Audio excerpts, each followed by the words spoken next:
Hello, and welcome to the Frivolous and Frugal Knitting Podcast. We're two sisters who share our fondness for knitting, the things that we create, and our love for the knitting community. And we do it all with a twist of both the frivolous and the frugal.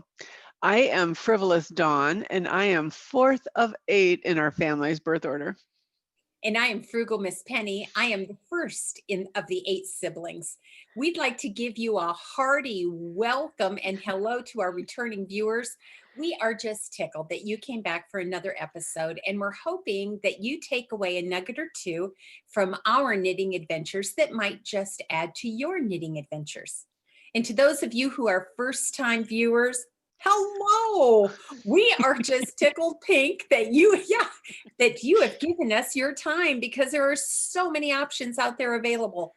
And as the same with our returning viewers, we hope that you can take away and glean something that will add to your fiber experience. So let's get on with it. Go grab your knitting, your favorite note-taking device, and a hearty sense of humor, because episode 33 is here. Take it away, Dawn.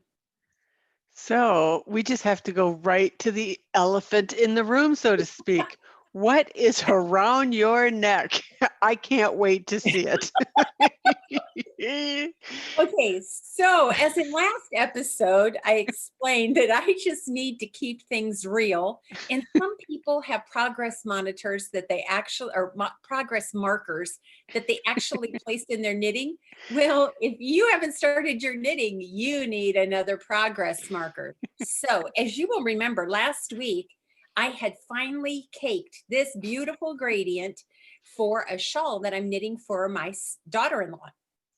I've made progress. Not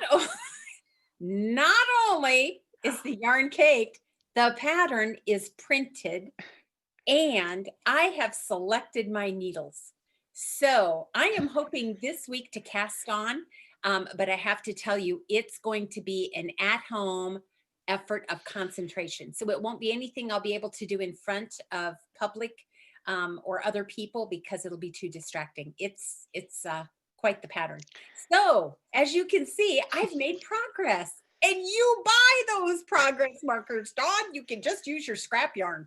Okay, they're progress keepers. Oh, progress keepers? And I didn't even know the right term. but that even makes it funnier.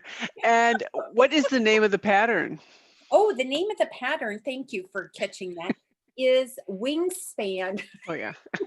So now you all are going to be able to see my complexion, because I have to get so close. This is a beautiful shawl. It's going to be beautiful. It's going to be large.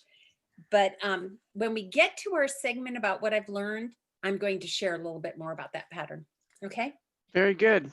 Now, I know too, Dawn, you are itching to know what Opal is sporting. Okay? I can't stand it any longer. So Opal, last week she had an uncaked skein around her neck, right? Yeah. I just couldn't find the pattern to fit the yarn. I've been playing with it all week. So instead, I have changed patterns, because I want to knit. So she is sporting 2 skeins of Barber Poled Twizzlefoot by Mountain Colors. Oh. Yes. And that is a merino silk nylon blend. Very nice.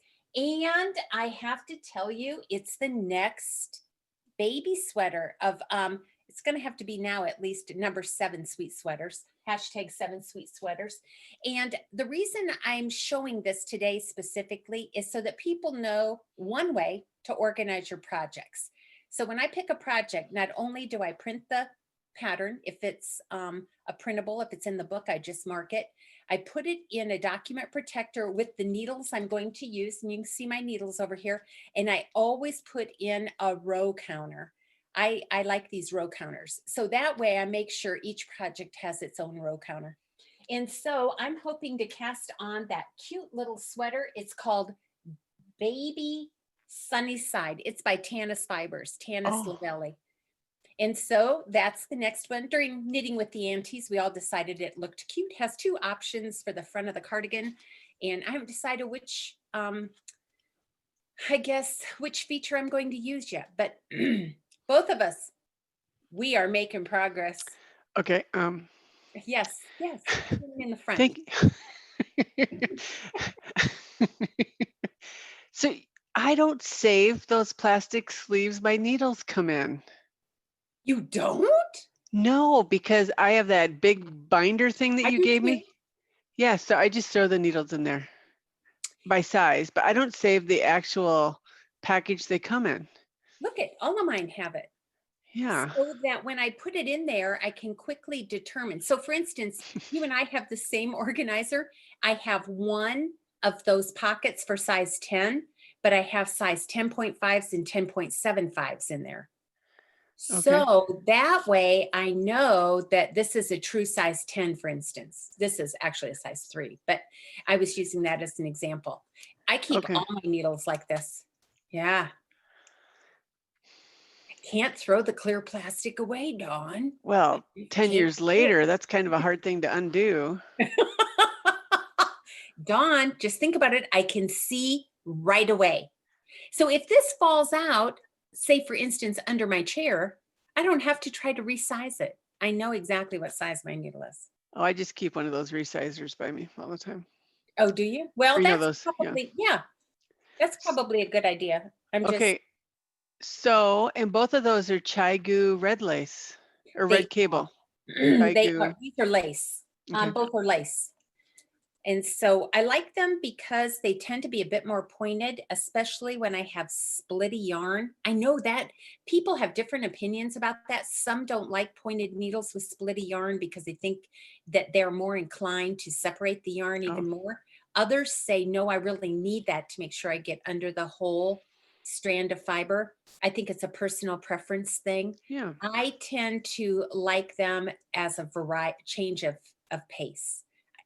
It's probably not my favorite needle, but it's a nice one to use every now and then so I can expand the horizons of my experience and use the tools. Yeah, because I use a lot of ChiaoGoo right now because of that cable. I love that cable, but I love the tip on a Addy Turbo. Yeah, I do So too. that if I could have my dream set of needles, it would be that. So, So those of you who have not used ChiaoGoo before, you'll see that their wires, I'll put it down in front of my blouse so you can see it, are a stiffer wire, not so stiff that they're not bendable. They're a little bit firmer than those on an Addy, or even if you use the Clover circular needles. This is a nice firm wire.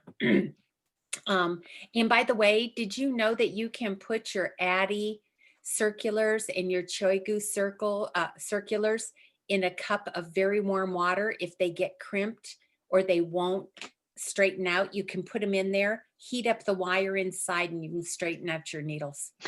don't So, do it in a microwave. I've not done that. That is not a lesson learned, but I was but just if it is, imagining. yeah, if it is, you're safe to share it with us. We'll wait 15 minutes before we put it on Facebook. Um, So yeah, that's why I use it. Now, can I just make a correlation that it has absolutely no scientific proof? I like Addies because the tip of my Addies, the Addy turbos, are like the tips I like on my ink pens. They're not real pointy. They're a Oh, rounder, wider tip, and the flow is easier. And that's why I don't use lace too often. It's a pointy tip. yeah. It's kind of like trying to write with a fine point pen. And so that's just not my personal preference. And our little niece pointed out to me, I'd bought those signature needles with the stiletto tips. I had Yeah. to give them to her because they were painful for me to use because I push my needle. Mm. She does not. So she loves them. But yeah, I push. So that's a good reason for me not to have two pointed. Well, I Yeah. have nothing around my neck today because I'm having one of those hot days. So Uh-huh. behind me, my tribute to Stephen Wolfkill. That's my husband. Okay, I should probably pay a tribute to him once in a while too.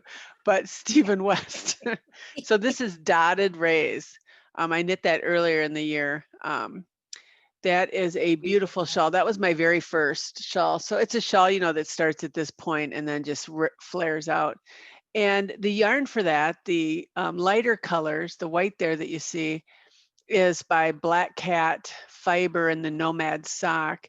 And then the pink is from a local dyer to the lakeshore area of Wisconsin, Gypsy Rose. And if you remember, I had a fit with this because the pink bled. And no offense to the dyer whatsoever, I learned my lesson about using citric acid, but I love the pink in it and it really makes it pop. So I'll talk later on about the Stephen West knit along that has begun, but that is my tribute to, yeah. You have to. It's just in you to pay tribute to him. I know. So what are you working on? What's on your needles? Oh no, what's Actually, off your needles? Well, I only have one item off my needles, and there's a story behind it. So I have a beautiful project bag that my dear sister Dawn bought for me. Absolutely beautiful. And so that's where I've been keeping this project. And I knew that I still needed to attach it. If you'll remember, it's the Elise hat. It's the bunny hat with the ears, the bunny ears. And so I wanted to finish it the other day, but I only could find my ears. I couldn't find the hat. And I searched and I searched and I searched. I couldn't find it. I decided it'll show up eventually. And so for some reason, I was looking for an accoutrement of some type in my bag. And it was in that project bag underneath the leftover yarn. I couldn't see it.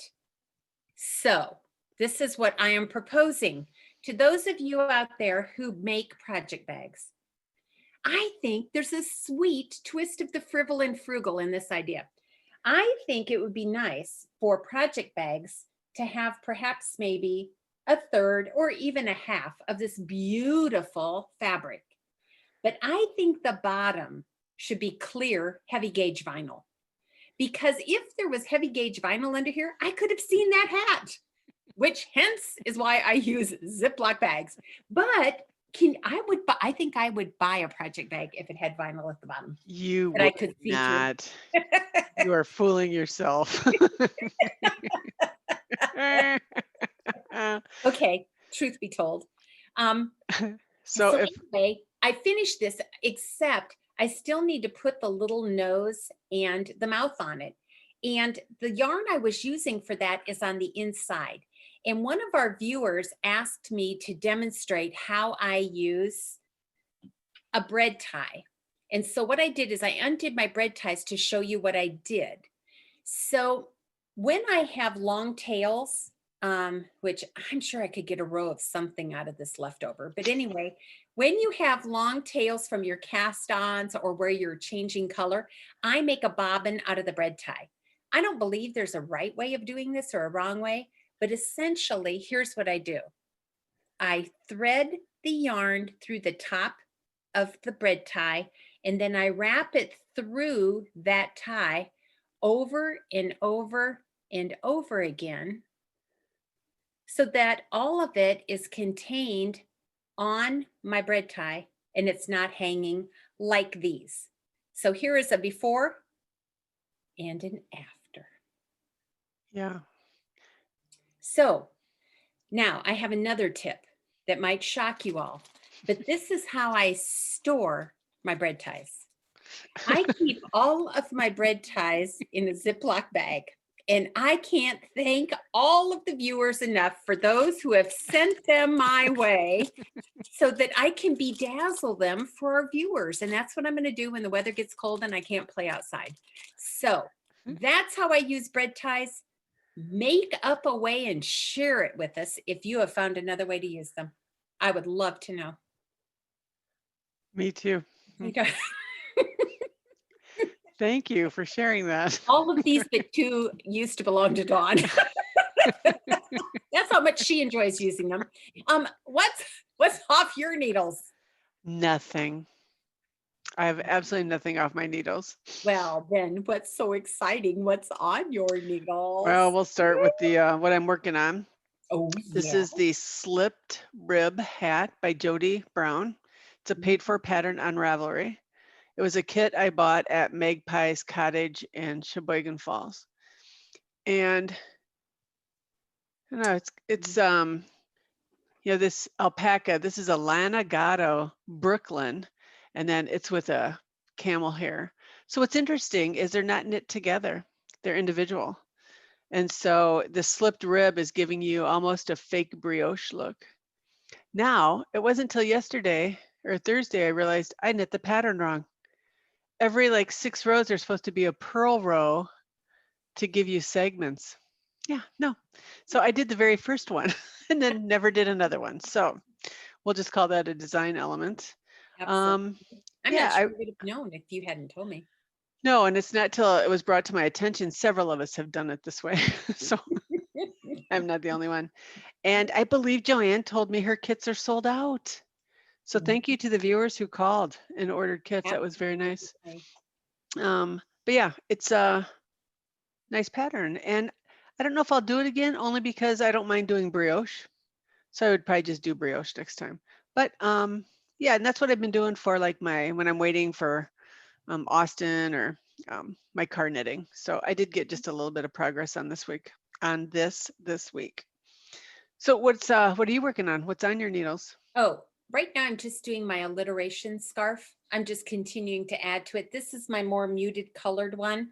As everyone knows, it is my scrap scarf, and this is knit with a cast on of only 90 stitches. I'm trying to find just the right size for adults and right size for children because it is double layers. So this is 90. I started out with 100 on my first scarf, 96 cast on with my second scarf, or 94 cast on with my second scarf. And then now I'm down to 90. So I think I'm going to keep playing with that. It's something I can do here without messing it up while we're talking. Yeah, is that the truth? Mm-hmm. All right. Anything else on your needles? I do. I'll update on my Hohi shawl. I'm participating in the Hohi Lokiteli Knit Along 2020. And this was one of the projects I submitted. This is Kisses by the Sea. Let me show you the pattern so that you see.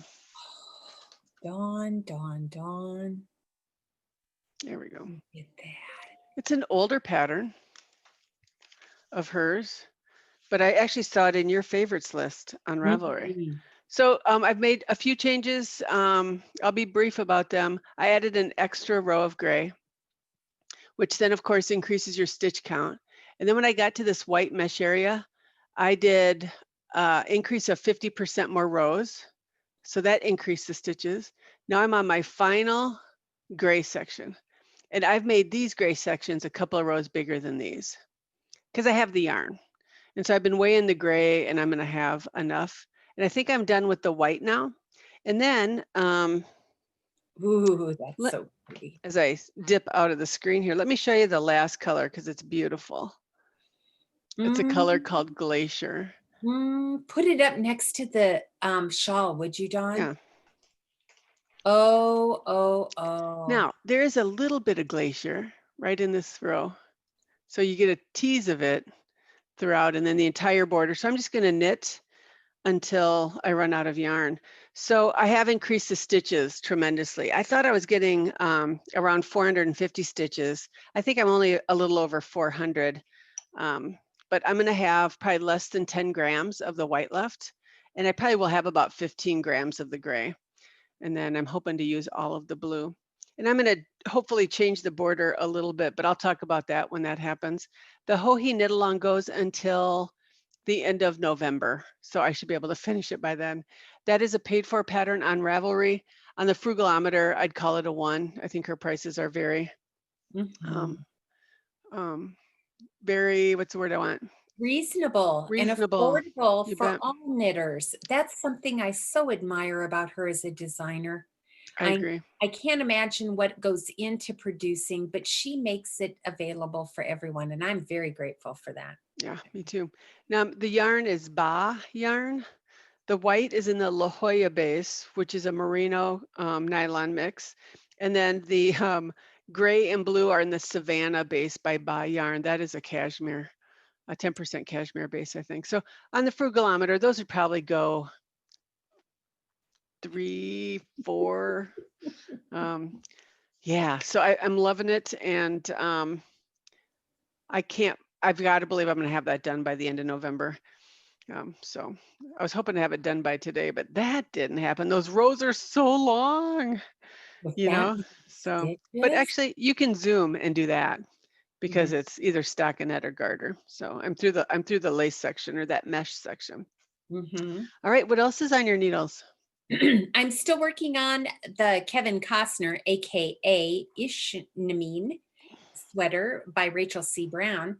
I am almost completely finished with sleeve number 2. We virtually measured my son yesterday. His friend is a seamstress, so she measured some more, I would say, precise measurements for me because he's broad shouldered and pretty muscular. So I wanted to make sure that when I put those saddle shoulders in, that gives him enough room that it's not tight and pulls forward. So now that I have those measurements, I'm going to have to add to each sleeve. Oh, Because you are. we measured the underarm length of the sleeve where the seam is, and then the top of the sleeve where the cable is, because the cable pattern goes all the way up to the collar. So now I know I'm going to need to add a few inches to each sleeve, and then I will attach and we'll put those on the sweater, and then I'll do the collar and buttons, and it'll be ready for him to try on the next time he comes home. How nice is that? And that is knit in the Fiber Company's Erin Moore base in the Glenvaugh Castle colorway. So very nice yarn, but it's definitely a 5 on the frugalometer for fiber and 2 dollar signs on the frugalometer for the pattern. Very Yeah. good. Do you have anything else on your needles? Well, it kind of goes into what I'm learning. So the first clue dropped yesterday for the slip extravaganza, the mystery knit along with Stephen West. I'm going to cough, so I'm going to hit the cough button quick. That's not COVID. Okay. So one of the things that's new to me is he recommended a lazy swatch. So this is just a piece of cardboard that I cut. The pattern calls for one main color, so that's this dark color.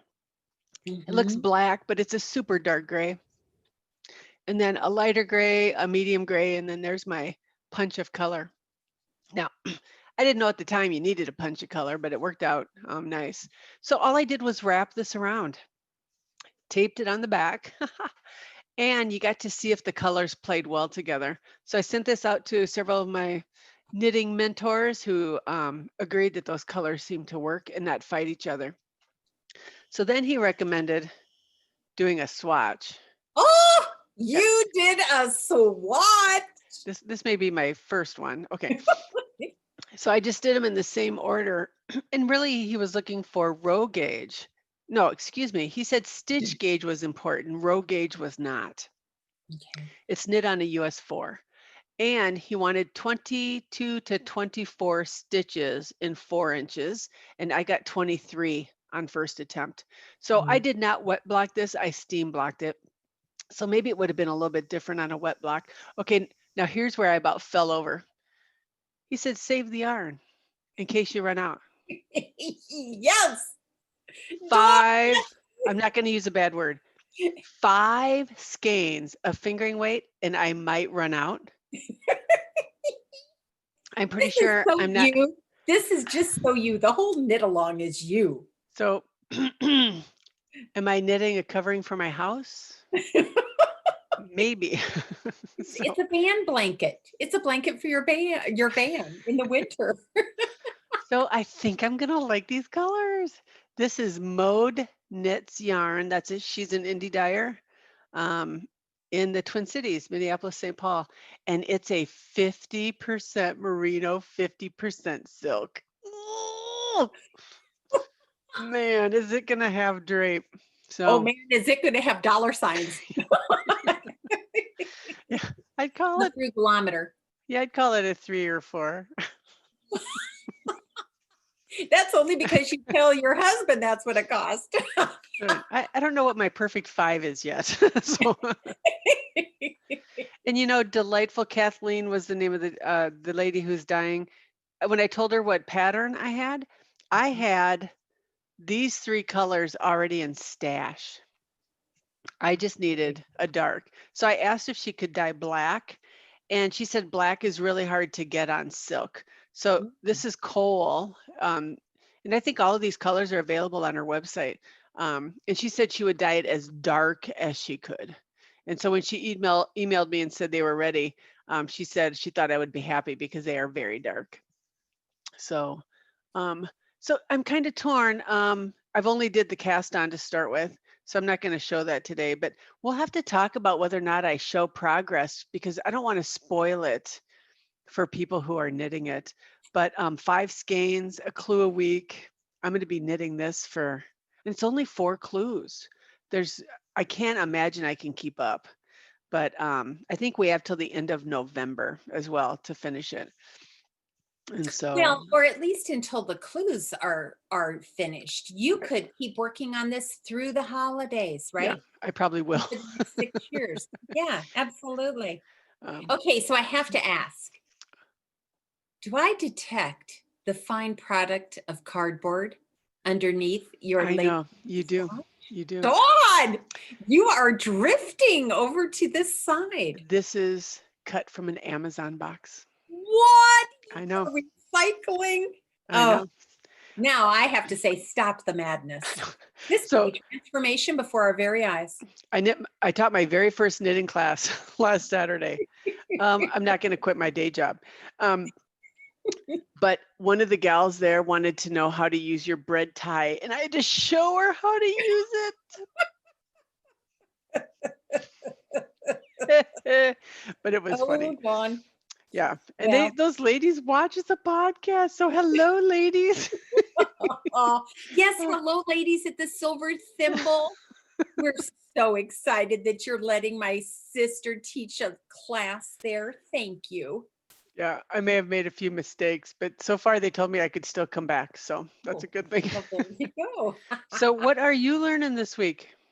Well, I am going to go back and revisit this pattern. So I printed the pattern this week and noticed it was many pages, but it is not my learning style to read an entire pattern before I start.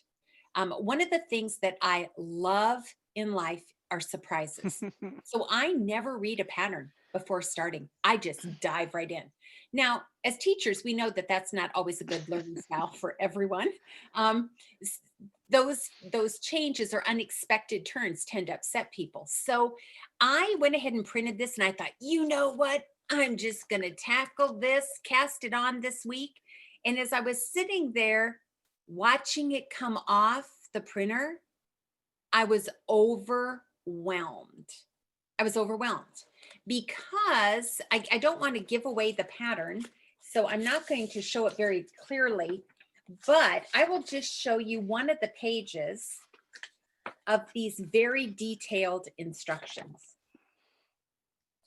And I have to say that within seconds, I began to doubt everything I had ever learned in knitting. And I thought to myself, Penny, you should not try to tackle this. This is detailed knitting. You're not a detailed person. There are new techniques in here which you're going to love to learn, but look at what you have to do. You're going to have to concentrate and go row by row by row. And in a few short minutes, I ended up in a syndrome that I teach my students about. It's called paralysis by analysis. When you overanalyze something so much that you end up paralyzing yourself and you can't take action. And I felt like that. I can't even explain it. That does not happen to me very often. It's very, very rare that it happens to me at all. And I had almost talked myself out of not knitting it. And so I put it in its document protector and added it right away to my progress keeper. Is that what these are called, Dawn? Okay, progress keeper. And I decided that I was going to go ahead and just leave it alone. I was going to walk away from it and try to get those thoughts of doubt out of my mind. Well, I also happen to check my email, and because I work with technology all day long, I am not on technology when I get home. So my email box is hideous. Okay, it's full. It's full. And I opened up this email that I get every week or every 2 weeks. I don't know how often it comes. It's from James Clear. I really admire this guy. He's a deep thinker. He talks a lot about how to establish new patterns and how to establish new habits and how to, I guess, really take advantage of all of your abilities. And this was the quote from this week. And these are his quotes. So I'm attributing these to you, James. And I don't know if you knit, buddy, but if you do, you need to listen to the Frivolous and Frugal podcast. Anyway, here's one of his quotes this week. Lack of confidence kills more dreams than lack of ability. Talent matters, especially at elite levels, but people talk themselves out of giving their best effort long before talent becomes the limiting factor. You're capable of more than you know. Don't be your own bottleneck. Wow. Is that not profound? Yes, it is. Serendipitous that I would have found this. And I thought, by golly, I'm putting these back on my progress keeper, and I'm going to cast this on this week. And I'm going to go, you know what? Stitch by stitch and row by row, as my very wise sister mentioned in our last episode, little by little, the acorn grows. So that's what I'm going to do. A progress keeper is a stitch marker that you just would like put in today, and then you'll see where you are a week from today. I can see. It's like a charm bracelet. It's like a charm necklace. I can see where I am. Oh, today. we all can see it. It's perfect. Oh my goodness. Speaking of emails, Penny and I got an email this week from Corey and Ravelry from Corey Eichelberger. She's a designer for iRock Knits, and we were selected to receive a free copy of her ebook. I giggled. I could not believe it. So if you haven't seen her book, it is Knitting Words. There are 8 patterns, and it's everything from lanyards to pillows. There's a dress in there, hats. It is a beautifully laid out pattern. So thank you so much, Corey. She has a podcast we would recommend, of course, that you watch. And then we'd like to thank Misty Blue. She's the one who nominated us. Miss Dina, both you and Miss Corey have tickled and blessed us beyond words. We were just overwhelmed. Just overwhelmed. Thank you. Absolutely. Thank you. Now, Dawn and I are deciding right now which project from that pattern book that we are going to knit. So we're vacillating between the hat and the bag. Now, I don't know if we're going to knit the same project. No. We haven't decided, but we are, Miss Corey, going to knit one of your designs, and we will definitely feature it on the podcast. So thank you. Yeah, that was very gracious. And I have to tell you that we are also humbled beyond measure. In fact, we could hardly talk. Tears were in our eyes. Yeah. Our dear friends, Miss Irene, Miss Joyce, and Miss Angie from the 3-Ply podcast mentioned us at the end of their podcast. And if you want a podcast full of a wealth of knitting ideas, projects, fibers, and designers, we encourage you to check out their podcast too.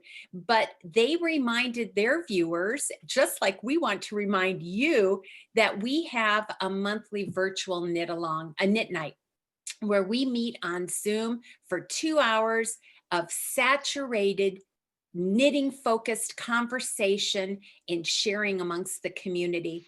So ladies, you have humbled us, and in a good way, and reminded us so much of why we love the knitting community and why we need each other. So thank you. And we will definitely fill you in on October's virtual knit night in episode 34. We will be having that this evening. So you won't catch this before, but if you are interested in November's knit night, that date will be posted in our show notes. Very good. Very good. And what would our wise sister Nikki say if she was here, other than like and subscribe, of course? Of course, you know her well. Here is what our dear sister Nikki, who is, by the way, faithful Nikki, would say, keeping up with the alliteration. Enjoy every precious day you can. Share a great round of golf or a project just off your needles. And could I just add, share your favorite podcast, share your favorite designers, share your favorite fiber, because it will bring joys to those who love you too. So we chose that because the knitting community has done that for us this week, and we're very grateful, and it brought joy. Absolutely. And I have one more thing, Dawn, that might bring joy to one of our YouTube viewers. What would that be? Oh, yes. During Knitting with the Aunties, we randomly selected one of the posts for episode 32's question, what is your favorite sock pattern? And we are happy to announce that our winner is Eason Bach. Miss Karen, you were chosen. You are going to receive a project bag and a skein of sock weight yarn. So if you would contact me, I'm Penny, contact me with your email address, I will send that out to you. Congratulations. And for those of you who are still entering our Finish Fix It or FrogItKAL, we have another drawing in episode 34. So make sure you post. And if you need, as Dawn has so said so many times, inspiration, go and scroll through those finished projects. Almost, I would say we showcase probably some of the best knitters I've seen. So please join in, and we will randomly select that number and have a gift for that person as well. I think I favorited like 10 or so new sock patterns with what people were saying. And it was fascinating to see people's responses to, they just do a vanilla pattern and they let the yarn talk, but also just some really nice patterns and designers I hadn't heard from or heard of. So yeah, that's where I can get lost in Ravelry, because then you click there and then you click there and then you click there. Oh, but don't forget the shopping cart. Oh, yeah. I don't know what you're talking about. And I have blinders on for this mystery knit along, so I'm going to behave. Are you? Until 10 o'clock this morning when there's a good sale going on. When that new shop uploads, I was going to say I'll double dog dare you, but you would lose right away, so I can't double dog dare you. Yeah, maybe start at afternoon today. I certainly will. I am so sorry. This happened again, and I turned off my notifications. Anyway, I am so sorry for that interruption. I can't think of anything else, sis. I think we covered everything on the agenda. Okay. Right. Well, once again, welcome to returning and new viewers. We hope that your week is going to be a sweet twist of the frivolous and frugal. Have a wonderful week, and we'll see you for episode 34. Bye-bye. Bye.